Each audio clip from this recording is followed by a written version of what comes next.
Good morning, good afternoon, good evening, and good night. My name is Savannah Playford, the Director of Youth Ministry at Dixon United Methodist Church. Whenever you are watching this, welcome to today's daily devotion. Man, it feels so good to be back and so good to say that opening. I wanted to share with you today John 5, verses 1 through 18, a story about a man who was paralyzed. After this, there was a Jewish festival, and Jesus went up to Jerusalem. In Jerusalem, near the sheep gate in the north city wall, is a pool with the Aramaic named Bethsaida. It had 5 covered porches, and a crowd of people who were sick, blind, lame, and paralyzed sat there. A certain man who was there, who had been sick for 38 years. When Jesus saw him lying there, knowing that he had already been there a long time, he said to him, "Do you want to get well?" The sick man answered, "Sir, I do not have anyone who can put me in the water when it is stirred up.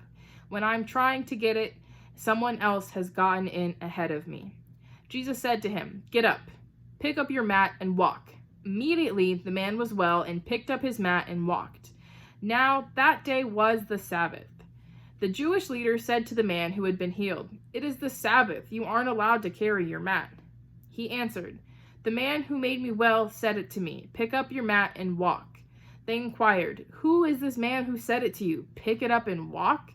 The man who had been cured didn't know who it was because Jesus had slipped away from the crowd gathered there. Later, Jesus found him in the temple and said, "See, you have been made well. Don't sin anymore in case something worse happens to you." The man went and proclaimed to the Jewish leaders that Jesus was the one who had made him well. As a result, the Jewish leaders were harassing Jesus since he had done these things on the Sabbath.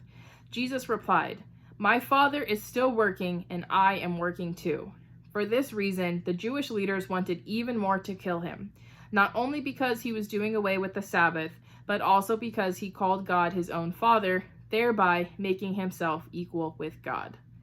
Wow, there is a lot to unpack in this passage. When reading this passage or similar passages when Jesus performs a miracle, we tend to want to skip to the good juicy part where Jesus actually performs the miracle, right? We really want the good stuff. We want to know the good heart of Jesus, but I always find it interesting what Jesus does right before the miracle. In this scenario, right before the miracle, Jesus said to the man, "Do you want to get well?" Which is kind of a weird question because Jesus can do whatever he wants, right? He doesn't necessarily need our permission to perform a miracle. Right. But here he is asking the man because he genuinely wants to know if the man is ready to trust and to have faith in Jesus. The man, of course, then replies with, man, there's not really any way for me to get well. I've been trying, but it's just not going to work." So here is where the juicy part really happens. Jesus demands that this man get up and walks. And guess what? He does. Let's pause for a second and think realistically. Can you imagine what that man was thinking? He was probably scared and worried and didn't trust Jesus. He thought to himself there was no way that he could walk again. And if I'm being honest, I felt that way the last few months before I started physical therapy and medication and had the support of each and every one of you. But he didn't do that. The man simply obeyed and allowed the miracle to work through him. And because he obeyed and allowed the miracle to work through him, he later was seen by Jesus walking around.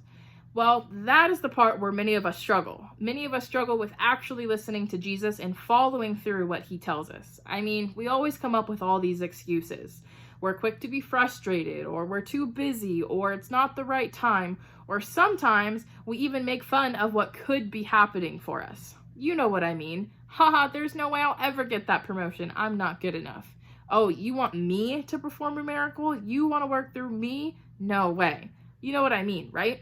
But my favorite part of all of these verses is at the very end when people were making fun of Jesus in the temple, because Jesus's response to those Jewish leaders were, "My Father is still working and I am working too." And I think that is the most important thing that we can take away from these verses. God is still working through us, therefore we are still working for God, and we are here to spread the good news of his kingdom.